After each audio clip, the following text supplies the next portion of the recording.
Okay, hello everyone, and welcome to Handmade Hero, the show where we code a complete game live on stream. Today we are going to do a little more sorting. We're pretty much done with sorting. There's really not a whole lot to say about it. It was really just an excuse to talk about a few CS things that we don't really talk about much on Handmade Hero, and probably are more for sort of self-study sorts of things. But I do want to finish up what we were doing with with the sorting, just so you can kind of see. Today's day 234 on Handmade Hero, so if you want to follow along at home and you're one of those peoples who has kindly pre-ordered Handmade Hero on handmadehero.org, you will want to unpack day 233. That is the source code that I'm looking at today. Now, if you remember from Friday, we tried to see if it would be reasonable for us to implement merge sort in place, and it did not seem like it would be. It seemed like it would just be very expensive and involve a lot of complex, not complex, but expensive moves of the buffer to really do it in place. So we tried just not doing it in place, and that was obviously very, very easy to implement. In fact, we implemented that in just a few minutes. So we have that working, which means we can now freely choose at any time whether we want to use a bubble sort or a merge sort. And in fact, we could, I suppose, make these, just for the sake of the people who might want to play with them at home, make a bubble sort, a merge sort, that sort of thing, where we just do some kind of a generic thing where it's like, okay, you can call the merge sort or you can call the bubble sort. It's your choice.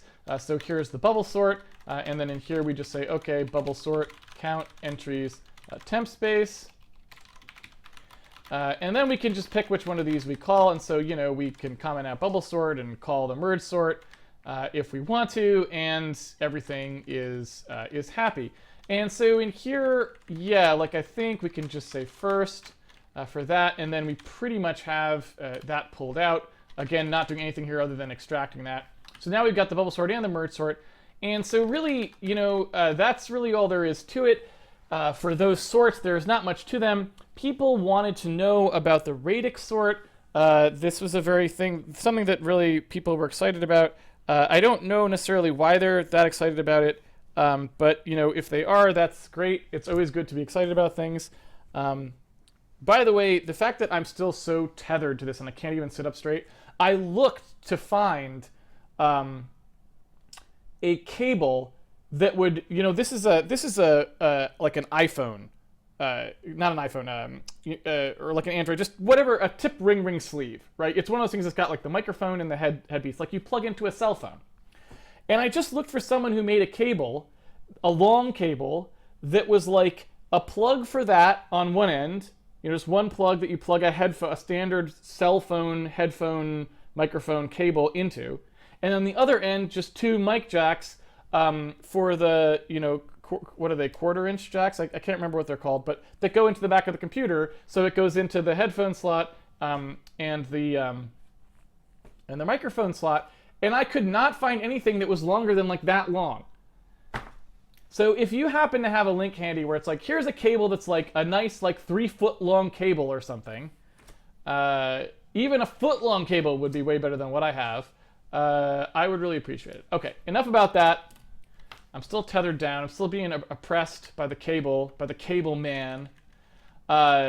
So let's talk about Radix sort, because like I said, people were excited about Radix sort, so I would like to at least cover it. I'm not the best person to talk about a Radix sort. I don't write Radix sorts hardly ever, if ever.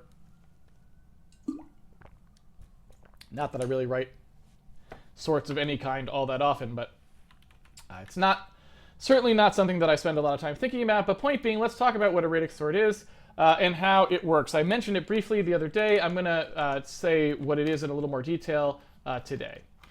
So day 234, Radix sort. Now, a Radix sort, again, like I said, I'm the wrong person to really explain them because not my area of expertise, but the way that I would think of a Radix sort is we talked about the concept of a stable sort, right? Someone asked about it on the Q&A, and I sort of explained what that was. A stable sort is a sort where you have some set of items, okay, and the order in which the items occurs is not changed if they don't need to be sorted. So any ordering that's currently in the list, if it does not detect that any particular item is out of place in that list relative to something else, it will not change their relative location. So for example, if here is my list of things, and I perform my sort, right? If this list instead were, say, something like this, right? And the sort was designed to just sort on the first character, meaning the sort we're running is sort in alphabetical order by the first character. Don't look at the second character ever, just first character. And I've got A, B, A, C, B, D, B, whatever, right? And I do this sort. Well, in order to satisfy this criteria, right? This criteria of A, B, A, C, C appearing in order, we know that the output has to look like this. It has to look like A, B, C, C, right? Because we know that in order to satisfy the criteria that the first letters be sorted, that it has to look like that. But what we did not specify is what would happen to these actual elements, because these elements all have A as the first character, and this element also does. We have defined no criteria for how they have to appear in here, right? The definition of sorting does not specify what has to happen to elements that sort to the same relative location, that don't have any determining between them. When they're compared, they compare equal, not less than or greater than or whatever, right? And so this concept of a stable sort is one that preserves the order in which the things appeared in the original list, right?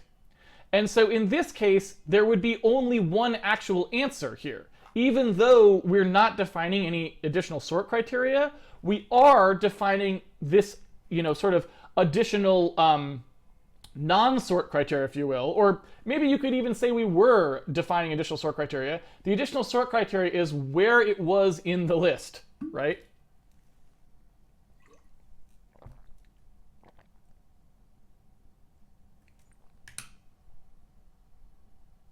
Which, as I'm saying it out loud, I realize, again, since I never work on sorting, it had never occurred to me. But it seems like, can't you just make, like, isn't any sort a stable sort if you just add the original ordinal to the sort key? Like, if you wanted to take a sort that wasn't stable and make it stable, can't you just say that the sort key is just whatever the key was plus at the end of that key whatever the position was in the list originally? Doesn't that just give you a stable sort for free? Like, why do you even care if a sort is stable when you could just add that to the key? I don't know. These are the kinds of questions I don't care about because I don't really care about sort. But point being, it would seem to me that it'd be pretty easy. But we don't care about that right now. I'm talking about Radix sort. Forget I even said it. Just a thought I happen to have.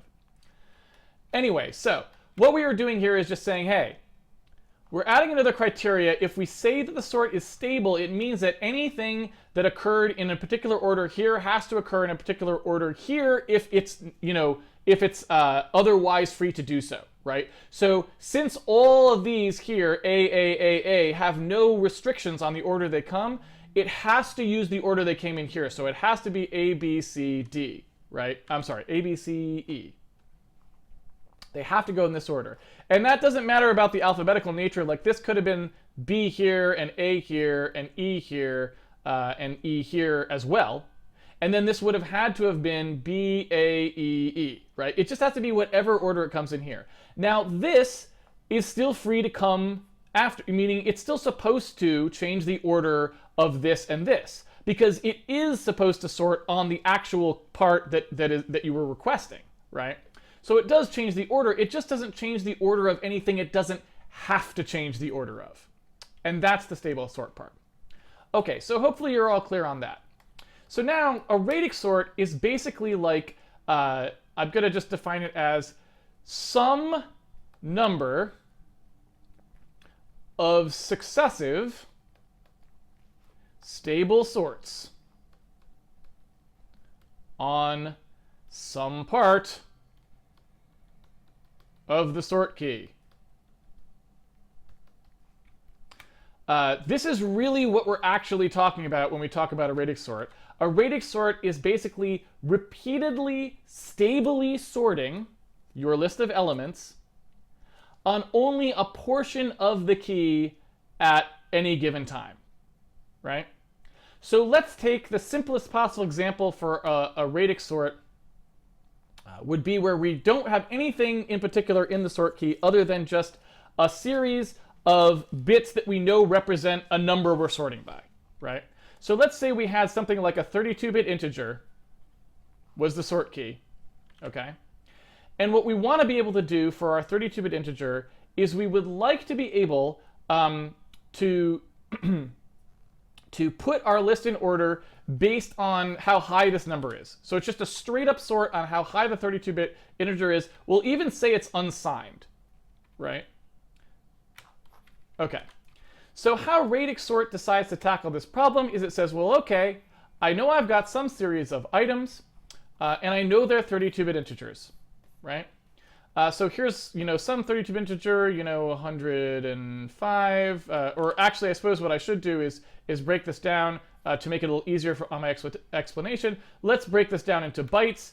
So here is like, this is bits 0 through 7. This is bits 8 through 15. This is bits 16 through 24. I'm sorry, 23. And this is bits 23 through 31. Make sense? So basically, I have 8 bits in each of these, right? And I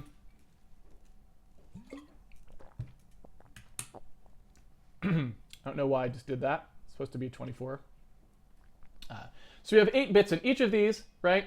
And you can imagine we just have some set of 32-bit integers. So this is, each one of these slots holds some 32-bit integer. And for the sake of discussion, let's just say that I'll alphabetize them here in the order they would come. So for example, let's, I'll just pick red. This is G, this is Z, this is A, this is F, E, X, Q, right? And so this is just to let us know quickly because we're going to be having, if you have to imagine some 32-bit number, they're pretty large, like 4 billion something or other could be in there or whatever. Let's just say that these letters represent the order that they come in. I could even be a little bit more concise and say that since we have 1, 2, 3, 4, 5, 6, 7 of them, we can just use like A, B, C, D, E, F, G. So it's like, G first, then A, then C, then B, then E, then F, A, B, C, where's my D? D, A, B, C, D, E, F, G, right? So we just know that the numbers come in this order. So if we were to sort them, we would expect the one to come first, and then the B, and so on. That's just to make it a little easier on us when we're looking at these things, right? Okay. So we know that these are 32-bit integers, and so what we want to do is we want to sort this array using the radix sort into something that's going to come in the proper order instead of the incorrect order, which is what it starts in, or we assume it starts in, otherwise we wouldn't be calling sort. So what we do for a radix sort is we just sort it in place multiple times, and we sort it in place multiple times by slicing the sort key up into parts. And the crucial observation here is that if you can write the sort key, and this is actually more or less required for a radix sort, although people have come up with many clever ways to turn things that don't quite seem like they look like this into things that are radix sortable, because you can kind of think of it as anything you could sort by slices kind of works this way. So if you can turn your sort key into just something that looks like a series of bits, then what you can do is choose to accelerate the sort by slicing that into portions that are of a size where you can do some tricks, right? So for example, in a traditional radix sort, if you were to slice it into 8 bits, as I've done here, where we have our sort key and we have like each portion of it, of the sort key, is a particular 8-bit piece. Then for example, if I have some number that's relatively complicated, the number that we're actually talking about is like, you know, in hexadecimal here is, you know, for EF1, you know, BA95 or something, right? Then in here you could imagine each particular part of this number as it occurs in the original sort key. Each part can be broken down into 8-bit chunks, right? I can slice each one of these sort keys into 8-bit chunks. And what do we know about the result of sorting on any one of these particular 8-bit chunks, right? Well, if I was to sort on just the highest, the most important ones, right? Like suppose I'm going to sort and I'm just going to look at those top 8 bits. Well, if I just sorted on just the top 8 bits, I would know that I would roughly, right, roughly organize my list by order of magnitude, right? Meaning anything that's really important to the value of this number comes in this first bit here, right? These first 8 bits are the most significant ones. I shouldn't say first. These high order 8 bits are the most significant ones. If that top bit is set, right, that changes the value by the maximum number a bit can possibly change the value, right? It's 2 to the 31st is what that bit controls. Whereas the bits down here could never possibly hope to affect it, right? So what I'm getting at is that if you were to sort by this is the most important thing to sort by, right? No matter what happens down here, these should never appear in anything other than ascending order after the sort is done, right? Because if they were in anything other than a sorting order, it wouldn't matter what order these parts of the number were in, right? And you can see this if you think of it not in binary. An easier way to think of it would be if you had something like 101, 107, 100, 106, 207, right? When you look at this, you can immediately say, well, it doesn't matter if these parts come in order, right? If you were to take this and you were to say, oh, 101, you know, 100, 101, 106, 107, or sorry, rather, 207, 107, right? I put these in order, but these are not in order, right? And so since this is the most significant part, this is not the correct sort order. We all know this to be true intuitively, right?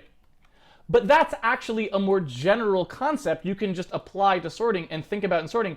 These have to go in order first, then these, right? And that is the crucial idea behind the Radix sort, is that you can sort by the most significant portion, right? That part has to be true, and then inside any section where the most significant part is equivalent, right? Like right here, for example. I'm sorry. I got to put this in actual order now. Inside the places where the most significant part is all the same, then you care about what the order is for the other things, but only then. Right? If these two differ, you don't care if these parts are in order. If there was a 206 here, right? Again, you don't care if the sixes came together here. You don't care about that because the 2 overrides that, and now you only care about what happens between this part when these are already sorted, right? So that's the main concept of a radix sort. It's saying we have to sort by these first, then these, then these, then these, right? But there's a reason why you don't apply it quite exactly like what I just said, okay? The reason why you don't apply it quite like I just said is because, again, if you consider what happens when you sort a buffer, if I was to sort first by the most significant thing, meaning I call sort on it first, then I call sort on the next one, right? You would end up with the obvious problem of it would rearrange the order, right? So there's a couple ways, you could choose to have the Radix sort work. You could choose to make it go in basically either order, depending on whether you subsort ranges or whether you sort the entire buffer. And there's really two ways you can implement it. We'll take a look at that in a second. But anyway, conceptually, that's what a radix sort is doing. It's saying, let me slice this the sort key up into chunks and sort just one of the chunks first, then another chunk, then another chunk. And if you imagine just doing it to one buffer over and over, then you can sort of imagine what I was saying about a series of stable sorts. If I was to just sort the buffer based on the lowest order thing first, then I sorted stably by the next one up, and then the next one up, and the next one up, when I got to the end, my buffer would be sorted, right? Because, like, again, taking this example, the first sort puts these in order. So it says, oh, I've got 100, 101, 106, 206, right? 107, 207, right? That's what it says. Again, all of these are now in order, but these are not, right? Then it sorts by this stably, doesn't have to make any changes. Then it sorts by this, again, stably. So it goes, okay, I've got 100, 101, 106, 206 not in place. 107 would come there, right? Then I've got 206, 207. Again, stable sort. And so now, even though I only sorted on this, I was only sorting on this digit that time, I end up with the right answer overall because the stability of the sort means that I can sort just by this. And since I know these are already in order, I know that the final result will come out in entirety, or ordered entirely, right? Okay. So that's basically how radix sort, like what the idea behind radix sort is, right? But the question is, why would we care about that? Like, why do we want to slice it up? What's the magic that makes it, like what does slicing it up give us? Yes, that would work to stably sort this thing in place, you know, in the case of the 32-bit number by bytes 4 different times, but why do I want to sort it 4 different times? Well, the answer is because once you chop down the total number of possible things, possible values of the sort key, once you chop it down into something tractable, like 8 bits, what do we know about 8 bits? Well, there's 256 possible values in 8 bits, right? 8 bits is only 256 possible values. It's trivial these days on modern computers to do something like int count 256, right? Right? Very, very simple. No one would bat an eyelash about that. So what that means is if we can make something that's this small, we can start to use interesting table logic to reduce the actual work we have to do. So in the case of a radix sort, what we do is exactly something like this. We say, okay, let's start with a table that tells us how many of each type of sort key we have. We know that once we've sliced it into bytes, that each byte value for the sort key can only have 8 bits of data, ergo only 256 possible values. So in one pass, we're only dealing with 256 possible sort keys. We could run through the thing, again, O(n) time to go through all the elements, right? It would only take O(n) time to go through all the elements once, look at that section of their sort key, and increment the count value to tell us how many of that sort key we have, right? So again, coming up here to this example, if we were to do this, you could imagine making a table. This, again, is base 10, so we would have something that was like count 10, right, for each of the digits. We would go through here and we would say, okay, for zeros, we have 1. For ones, we have 2. I'm sorry, 1, right? For sixes, we have 2, this one and this one. For sevens, we also have 2, right? Everything else was 0. So once we know this, now, after we're done, it is trivial for us to put these in exactly the right place, right? Because now, when we come through the second pass, right, because we do an O(1) thing to get these counts, now, if we just loop over the elements again, we can say exactly where they go. Because we know if something has a sort key of 1, it just has to go after the first one of these, right? If something has a sort key of 7, it just goes after the second one of these, right? So we can just do 2 passes, right? So it's basically O(2n) to do one of these. We do 2 passes first to count how many of each we have, and then to put things in their place. That's really all we need to do in terms of the n. right? Now, if we just do that exact operation 4 times in a row for our binary, right, for our 32-bit guy, if we just did 4 8-bit passes of that 2n thing, we would have something that was 04 times 2n, right, or 8n. We would have something that was 8n to put all of the things, all of these in order, no matter how big the n is. The n could be 1 billion, and it would still only be 8 billion cost. Now compare this to n log n, right, or on squared, which were our other sort options, and you can see why this might be kind of nice. Because if the number was 1 billion, well, log n, or say 4 billion, log n in that case would have been 32. But here our constant is only 8, right? Which is a very big improvement potentially. Make sense? Now again, there's a little bit of an extra cost here, which is that like I've got to initialize this table to zeros, and I've got to do these, these count increments. So, it's not free to break it up into this. But again, in terms of scaling, and remember that's what we were talking about with order notation, in terms of scaling, you can see that this scales very well because unlike the other sorts, which always scale by some superlinear factor of n, either squared or log n, the Radix sort is one of the very few sorts that does not.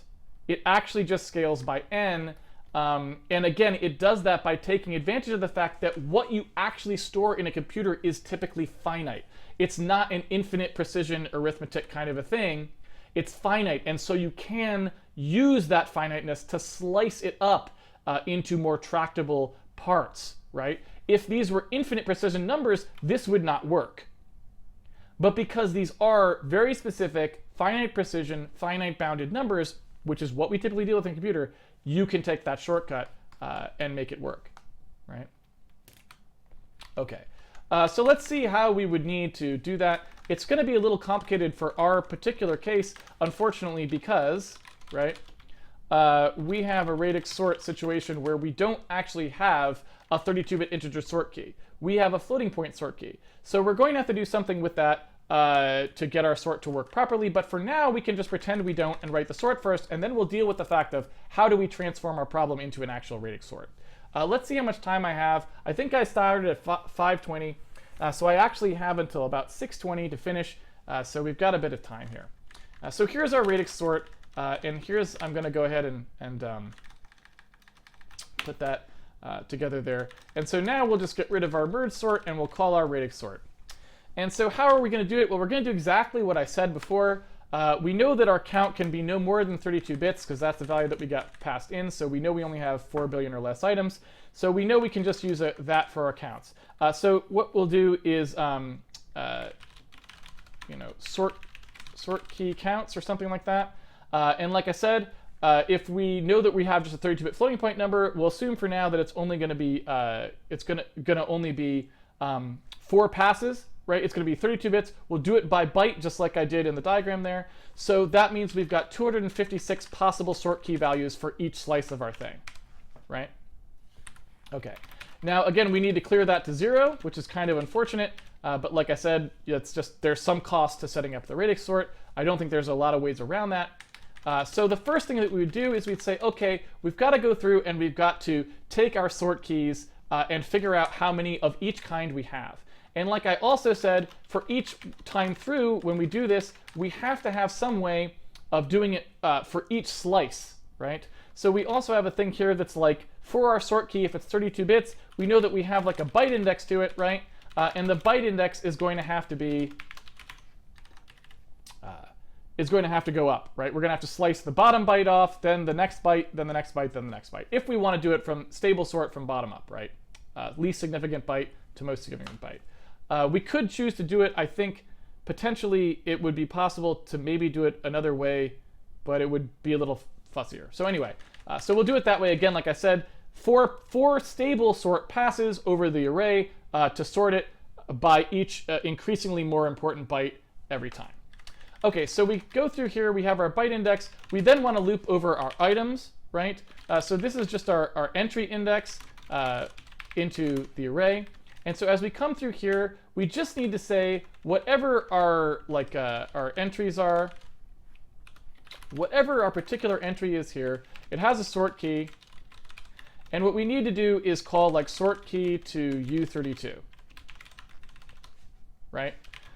Because like I said, we need it to be U32 for this scheme to work, so we need to call that. And we don't know what that is yet. And honestly, to be completely honest with you, I'm going to have to think about what that is because I'm not really sure.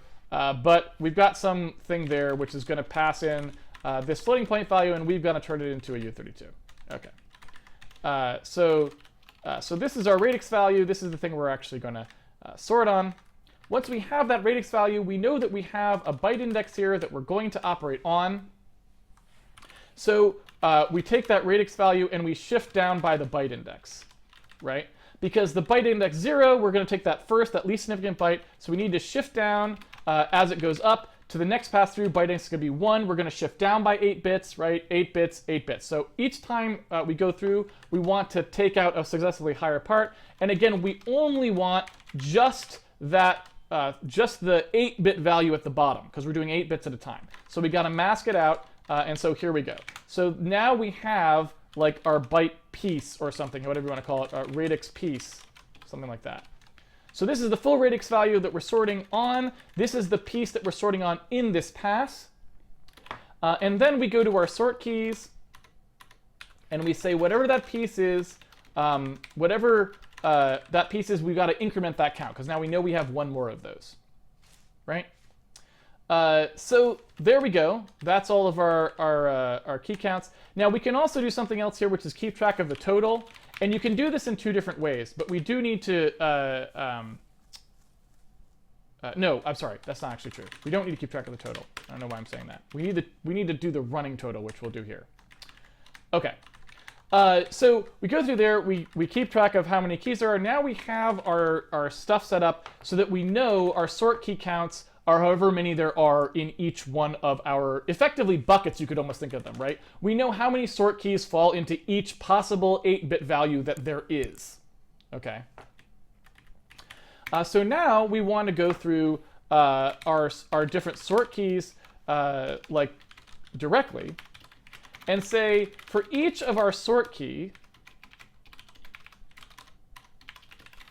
right? For each of these entries into our sort keys, we now need to know the running total, like of all the sort keys that happened before them, right? Because remember, the next thing we're going to do is we're going to do a thing here. Oops.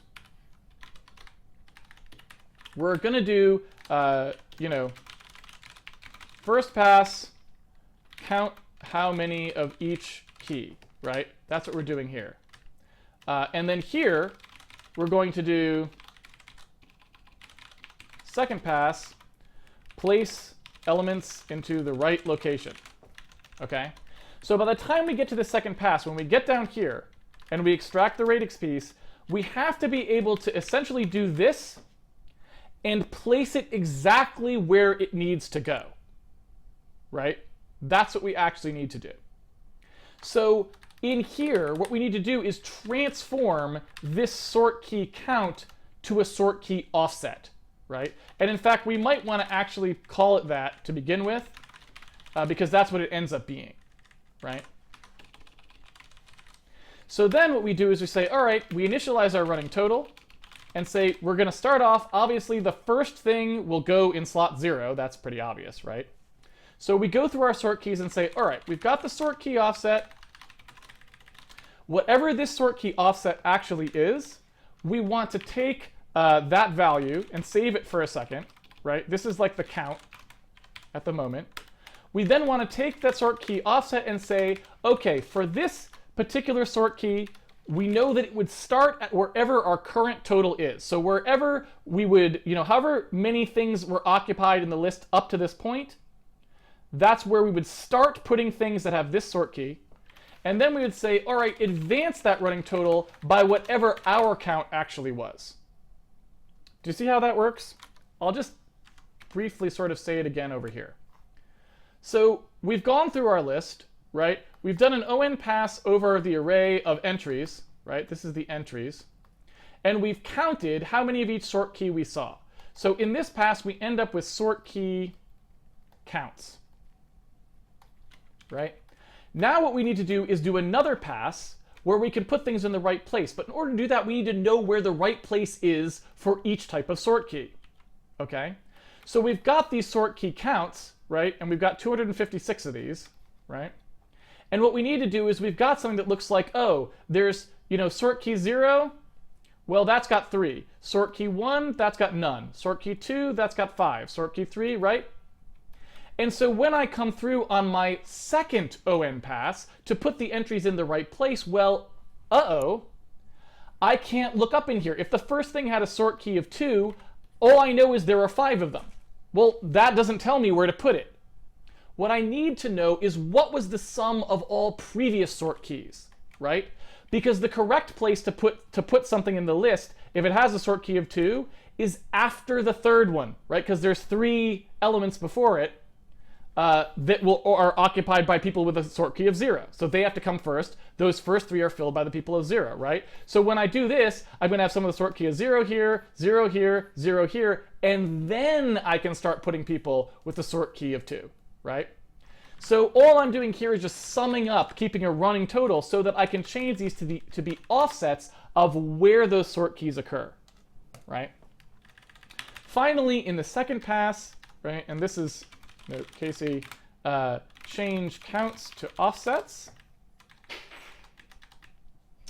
So finally, in the second pass, I go through each one. I do the exact same thing as I did in the first pass, where I get out that radix piece. This is the sort key for this pass. And what I need to do is take the sort key offset for this radix piece, and I just need to put this entry there, right? So I need to say dest of that equals source of index, right? And that does the sort move. Now, remember, I may have many entries that have the same sort key piece. In fact, that's the whole reason I counted, is because I might have, who knows how many, arbitrarily many. I could have count many. All of them could have the same value this time around. In fact, many of the times, they will. The top values might be all 0, for example, if you were sorting some low 32-bit values. And so each time I place one in here, I need to increment that offset, because the next one who comes through here will have to be placed in the subsequent slot, right? So you can almost think of these source key offsets as basically 256 pointers in some sense. 256 pointers that say where the next place is to write the element that has that sort key. Okay? All right. So now what you'll notice about this is I'm just straight up romping over my array. So source and dest can't be the same here because, right, I've got to have 2 different things. So again, radix sort in place probably exists. Don't even want to try it. So radix sort wants some temp memory. Okay. So here's my first, and here's my temp, right? So I'm going to start off and say, well, I've got a tile sort entry, and I've got my source. My source obviously begins by pulling from first. I've got my dest, that begins by being temp, right? And then each time through here, I'm going to do a swap, right? So I've kind of got a swap value that's going to be equal to dest. I'm going to change dest to be source, and I'm going to change source to be swap temp. So I'm just going to go ahead and ping pong the buffers. So each time through, I sort into a new buffer, right? So the first time through, sort and dest, source and dest are first and temp. Next time through, it goes from temp to first. Next time through, it goes from first to temp. Next time it goes from temp to first. And hey, what do you know? I believe that actually puts it back in exactly the place that we wanted it, right? Okay. So that, oh, and this has to be source as well. Sorry. There we go. So that is basically a radix sort. I may have typed some bugs in there, but that is basically the idea. And there you go. This is obviously not an arrow. That's one of these. And there we go. Okay. So our sort key to U32, we don't actually know what that is right now. So, we could just straight up cast it. That will not actually work. But now we have our radix sort running anyway. And so if I now go to run this, presumably this will not actually sort, because we probably won't get that lucky with the floating point values. So we should hit an assertion, which will tell us that actually, hey, great job, guys, but you didn't, in fact, sort the buffer. Now, the first thing I want to make sure is that I actually did that correct in my head, and that we are actually putting it into the entries output area as I would have expected. Let me see if that's the case. Well, I guess I wouldn't really know even if it was the case. So actually, I guess what I would rather do is just step through and verify that that's true. So let's go ahead and come through here. And I'm going to run to the end of this routine. And I just want to see what dest is equal to, right? So here's first, here's temp. What's dest equal to? So, okay, perfect. So the last time through the loop, it will swap the things. So if I was correct, dest should be pointing to temp at the end, and it is. So that's exactly what I wanted, so that's good. Okay. So maybe I did the Radix sort right, maybe I didn't, I don't know. We haven't actually gotten that far yet, but because what we need to do now is have something, we need to turn our 32-bit floating point value into some strictly ascending 32-bit integer value, right?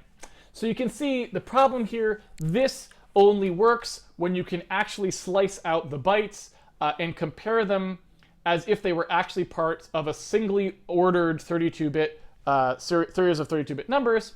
Floating point values, again, are not exactly going to be that, okay? And why aren't they? Well, if you remember, this is the 32-bit IEEE float kind of value here. What do these look like, okay? What does a 32-bit floating point value look like? We talked about this, we've talked about this, right? And it looks like this. It's got a mantissa, it's got an exponent, and it's got a sign bit, okay? Now the sign bit, if I remember correctly, does not help us here, right? Because the sign bit will be set to 0 if it's positive, but it'll set to 1 if it's negative, right? And the way that we're sorting right now, we will sort negative values as being greater than positive values, right? We will put negative values after positive values. And obviously that is not what we want, right? So at the even right off the bat, we're in trouble because the sign value creates obviously a problem for us. Now, the rest of this probably doesn't really create a problem for us because the exponent is the part that is the most important in terms of how much magnitude a number has, right? We're trying to sort these by magnitude in, this is our z value essentially. We're trying to sort it effectively as z magnitude for the most part. The exponent is the most important part. That says, 2 to the exponent here is exactly what we want to come first, because the mantissa is actually the least important part, right? That's the 1 point, some number thing here that's part of our scientific notation. It's mantissa times 2 to the exponent. The 2 to the exponent's obviously the most important part because the mantissa can only ever be 1 point something, right? So this is already in a natural order, and the mantissa part would just work. Sorting by the mantissa would just work because the higher the value there, the higher the value is, and that's fine, right? So mantissa we don't have to worry about. Those bits could actually stay exactly the same.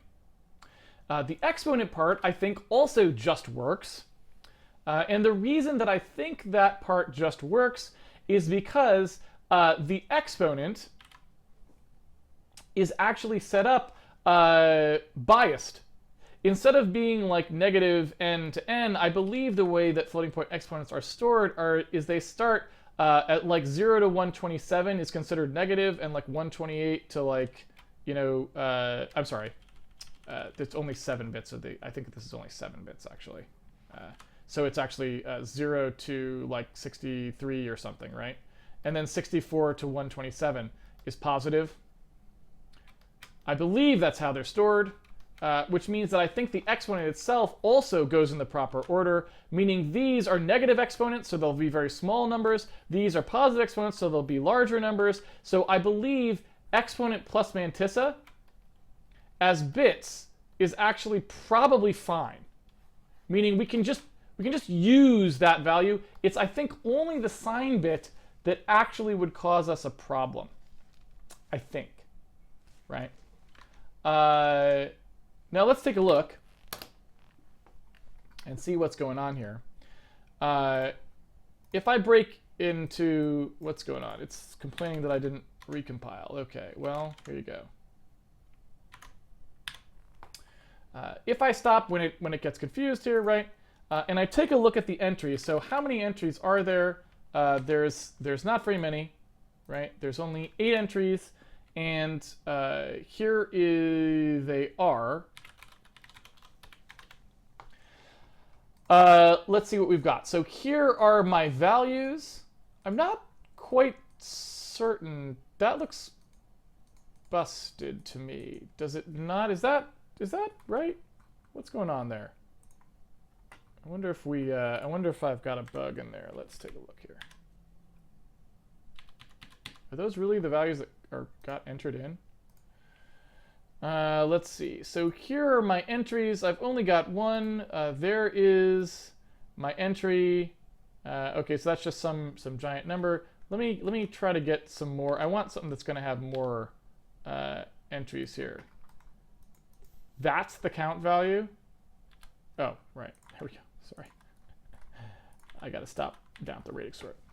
All right, so let me see. I want to get something where we've got like those 8 values there. There we go. So 43. All right. So let me take a look at my 43 values. Before I call Radix sort, what do they look like? So here's all my values. For some reason, they're all negative, right?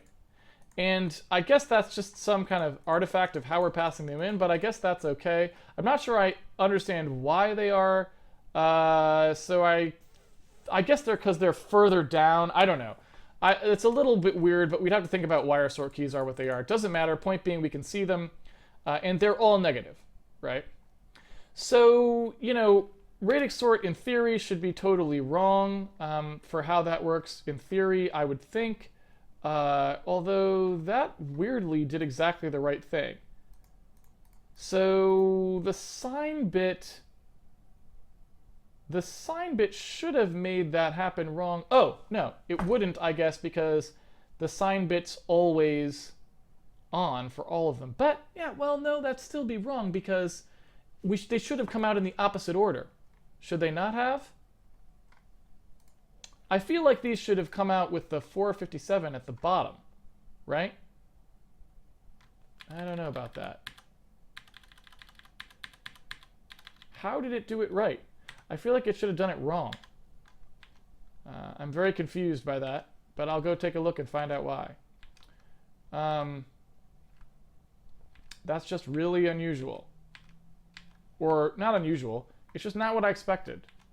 So let's try that one more time. Okay, so here we are stopping at a Radix sort that didn't work properly.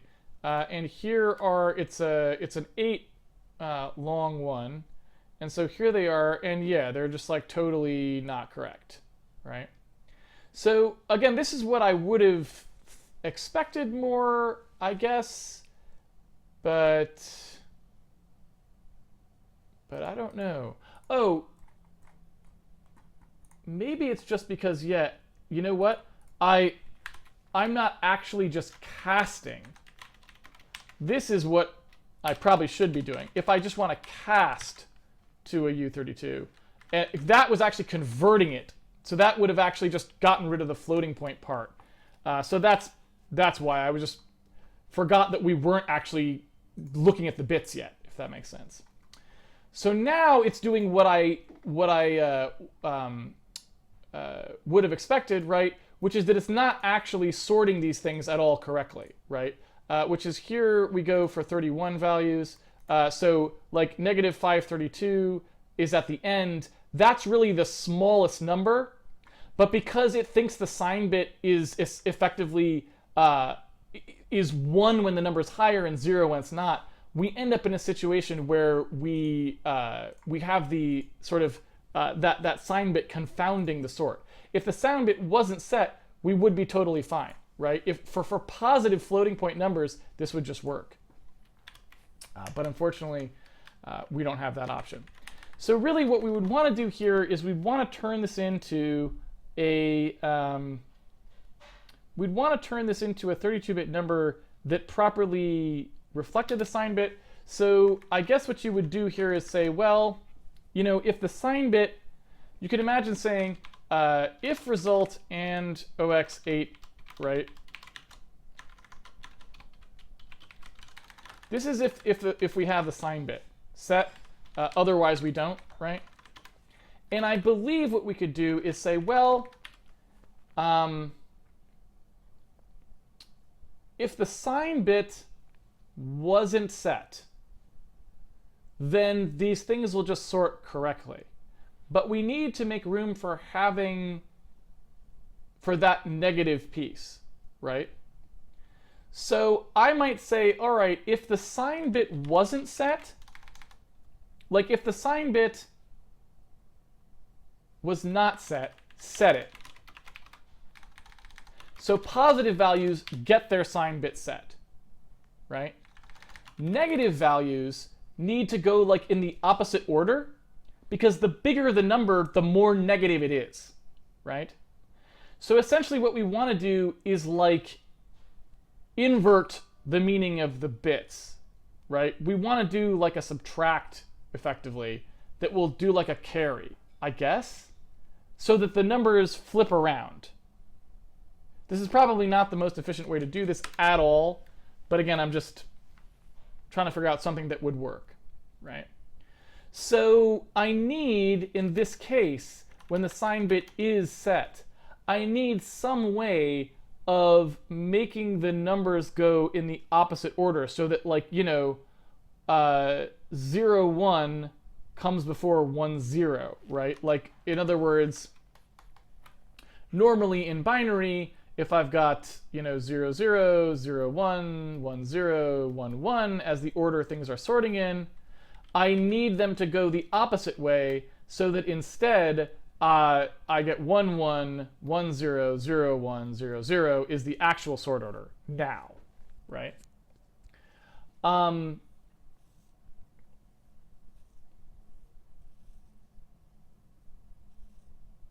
So I wonder if, can I just literally flip the bits? Is it like that simple? I mean, does that just work? It seems like it might. I mean, I'd have to think about whether I can really prove that that's true, but in other words, if that sign bit is set, can I just XOR the value, right? Can I just XOR the value and just flip all the bits in it? Or rather just set it to not itself. I don't know. Seems like that's too easy, so maybe I think I'm probably just totally missing something, but I'd be interested to see what that actually does. So let's step in here.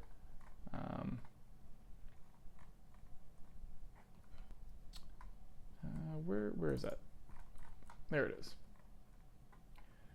So I'm going to step into each of, I want to see what this does in each case. All right. So here's my result value, and this is like a negative number, right? So, and this is like a negative number that has basically everything set. So what is this value? This must be a special case. This must be like one of those, like, yeah, like the real minimums, like where the clear goes, right? I think that's what that value is. It's like a clear, you know, clears want to sort all the way to the back always. So that's like the maximum value. So, you know, that I guess we won't learn anything from this, but when we flip it, we get that, right?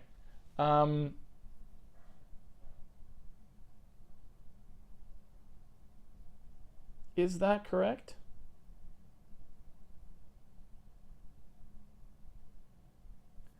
mean, like I said, it's hard for me to even think about. We're never going to know with this one because it seems to only appear by itself in most of these. Let me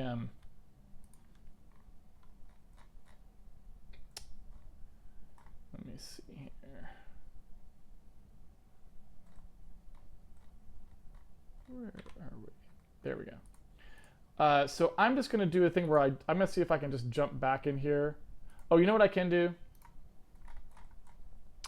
I think I can just do something where I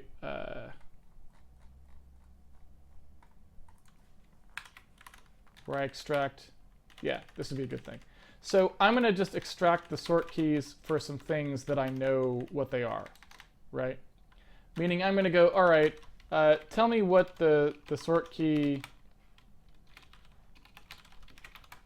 is for something that I'm going to just feed you to be like, so I want negative 1.0, negative 2, 3, 4, 5.5, right?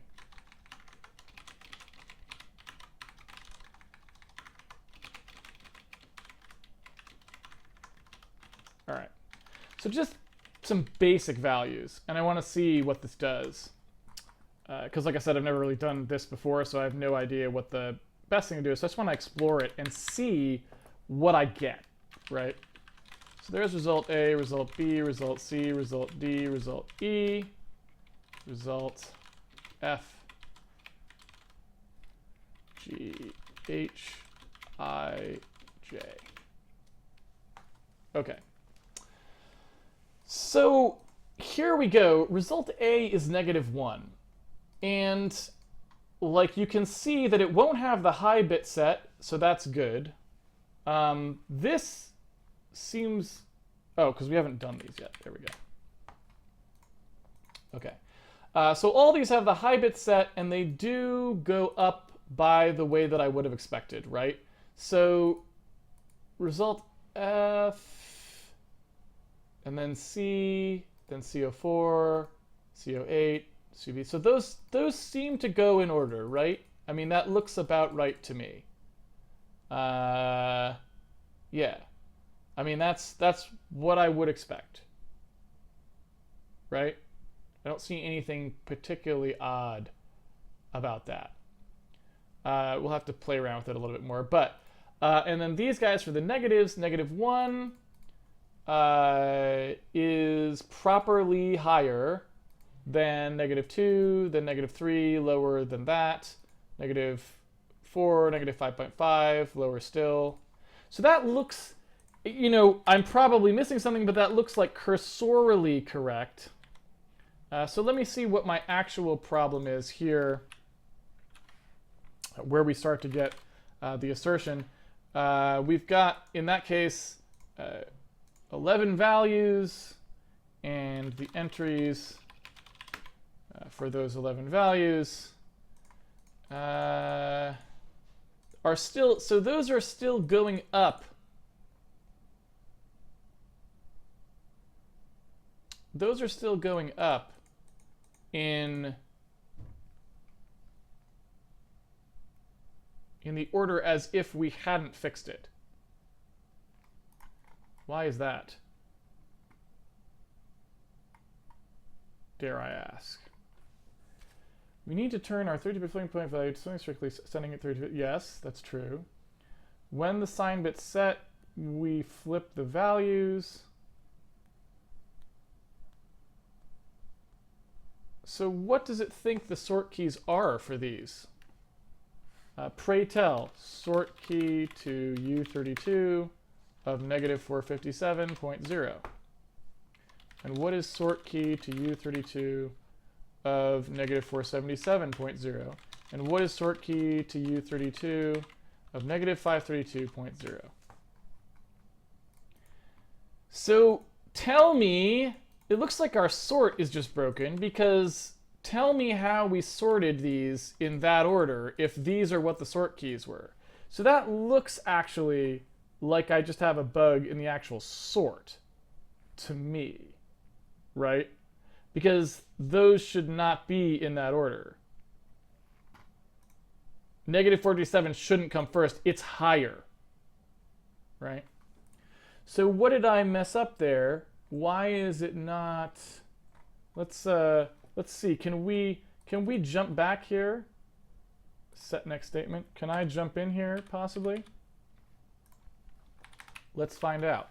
So here's our source, and we've got how many again? 11. So here's our source. Here's our dest. Right. There we are. So if I come through here and I count my values, let me see, sort key offsets. Actually, I guess I don't super care about this quite yet, but let's see, Radix piece 255.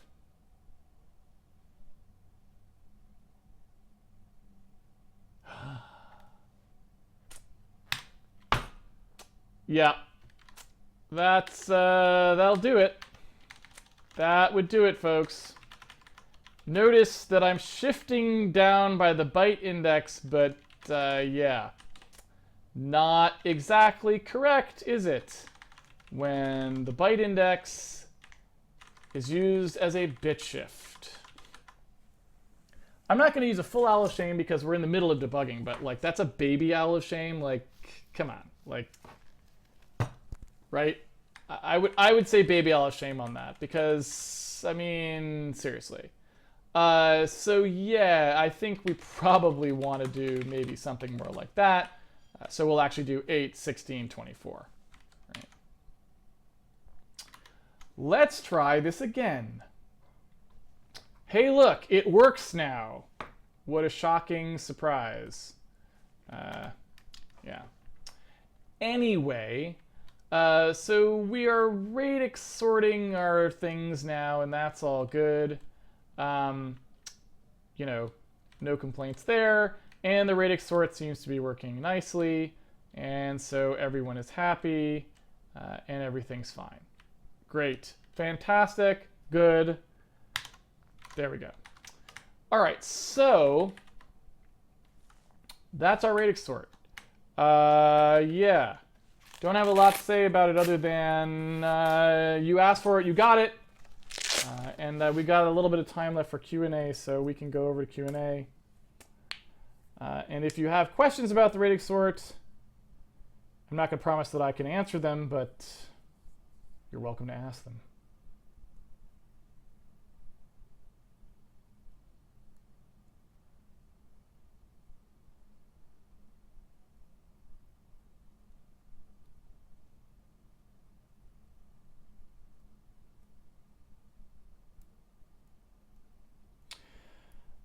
Ratchet Freak, why didn't you build merge sort from the bottom up?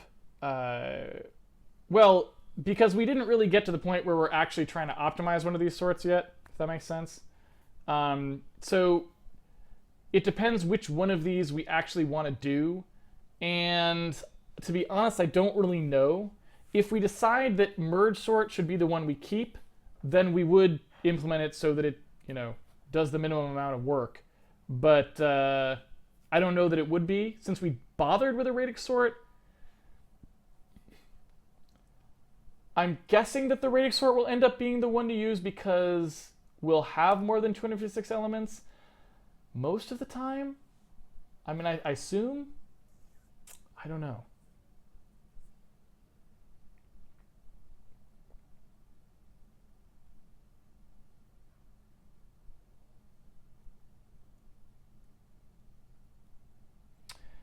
FOD669, your radix sort looks like it's O8N because you're doing 2 passes over the list per byte. Couldn't you make it O5N by getting all the offsets counts in one pass at the cost of 3 more 256 element arrays? Yes, I think.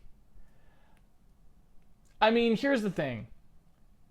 I'm not prepared to say whether something's 8N or 5N or anything else because that's the CS sort of stuff. And, you know, you might say that, well, but then you have to clear this thing multiple times per something, and so it's doing that many more writes, so it doesn't matter. Right? I mean, I don't know.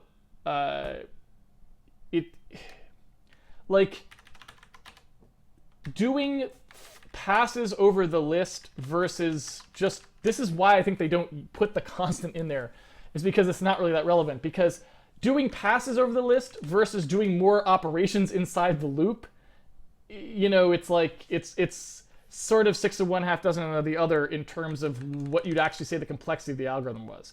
So is it potentially better to do this in terms, of a performance thing for our purposes? Probably yes, I would assume. But then again, that's the sort of thing we would just have the time to figure out. Is it something that affects the complexity of the algorithm? No, because it's n regardless, if that makes sense.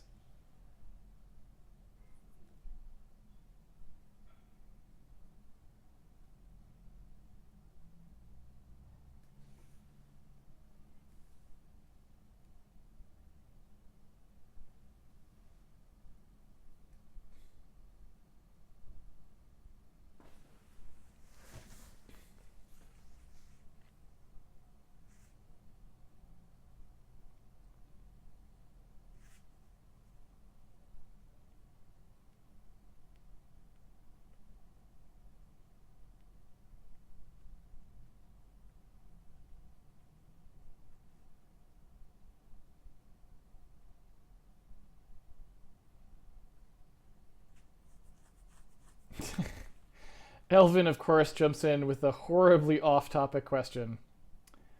But he did mark it with off-topic. I'm a bit confused about axis angle rotations versus quaternion rotations. I thought quaternions do represent an angle and axis of rotation. What's the difference? The answer is that all rotation representations encode an axis and an angle, because an axis and angle is what defines a rotation, if that makes sense. So essentially, the difference between all of the different rotation representations is not whether they encode an axis and angle, it's how. So if you take a look at the common ones, right, you've got Euler angles, it's very confusing because there's Euler angles, which are like three angles, right? Which is like three things of rotation. First I rotate around one axis, then I rotate around another axis, and then I rotate around, I gotta draw yet another axis. There we go. Something like Euler angles is three sequential rotations around three different axes, right? There's also things called Euler parameters, which are not the same thing. We'll ignore that for now, but Euler parameters are actually more in the quaternion exponential map family of things. But anyway, you have stuff like Euler angles, which are encoding the rotation around like three different axes sequentially. So I rotate around this axis, I rotate around that axis, I rotate around this axis. But the result, right, is still some orientation that you could have got to by starting at wherever at rest and rotating by some angle around some axis. So this is the encoding, but the result is still a single rotation around a single axis, because all orientations can be represented that way, right? So then we've got something like, axis angle, and that's where I have, and we could, I don't know what these are normally. They're like theta, phi, and something. I don't even know what this guy normally is. Omega, I don't know. Whatever he is. So the Euler angles are three scalars, right? Axis angle is typically, I've got something like this, right? Maybe I'll write it this way. So axis angle is like, I've got an axis of rotation and an angle. So here I just directly encode it, exactly what it is. And like I said, any orientation can be encoded that way, but, this encodes explicitly. Quaternion is again just another encoding. So instead of a theta and an xyz, in this case I've got I've got sine of half the angle times the x, sine of half the angle times the y, sine of half the angle times the z, and then cosine of half the angle in the w, right? So here you can kind of see it's actually sort of a composite form. It's actually a thing where I've got a vector, it's got It's got the cosine of half the angle in the bottom. It's got the sine of half the angle in the top times that axis of rotation, right? So these two are the same thing. These two are the same thing, but we actually did some trig. We divided by 2 and did some trig on it, right? So the encoding for quaternion is less direct. There's a lot. I could talk for a very long time about why that's true. I'm not going to do that right now. But there's reasons why they do that, obviously. They don't just do it for fun. Then there's the exponential map, right?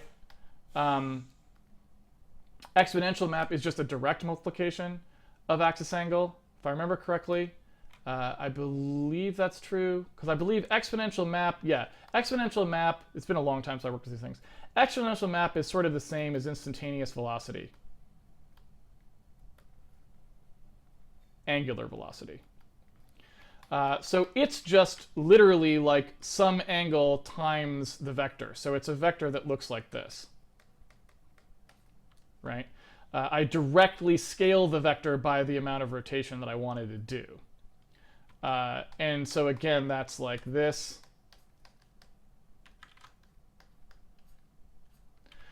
So it's a vector that's a multiplication of these. Again, these are the same. These are the same. So again, still, it's axis angle all the way through. It's just which encoding you're using. That's really all I have to say about it, I guess. So yeah, all of the encodings are different in the sense that they encode different numeric values, but they are all orientation. And an orientation is always, can always be, thought of as an axis and an angle of rotation around that. If that makes sense.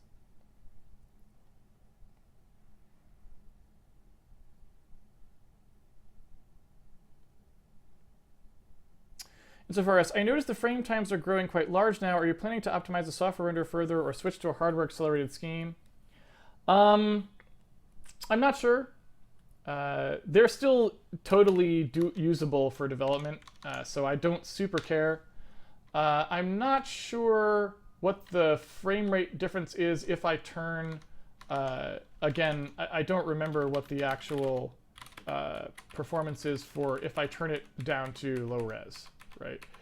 So if I say, where's that stuff? If I decide to run in a half or quarter res mode, right?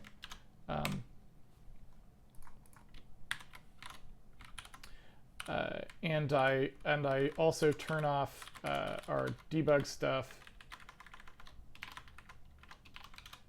I'm not sure what the feel is of the game. So yeah, so I probably would not optimize further. I'd just run in low res for now, right?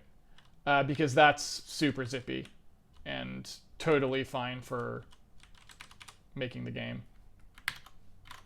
How much of that does the debug system suck up in terms of time here? Probably a lot, huh? I don't actually know. Oh no, it's not too bad. So basically, yeah, if we just are willing to go in low res, then we don't have a problem. So I think I can be fine with that for a while. Alrighty, let's see. Any other questions?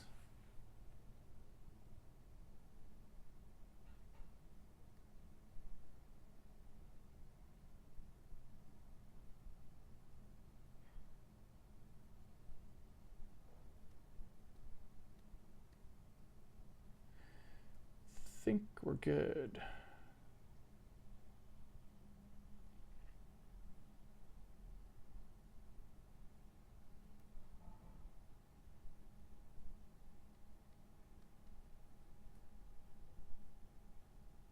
All right. Well, no further questions. Then I will shut down the stream. Here we go. And I'll save this.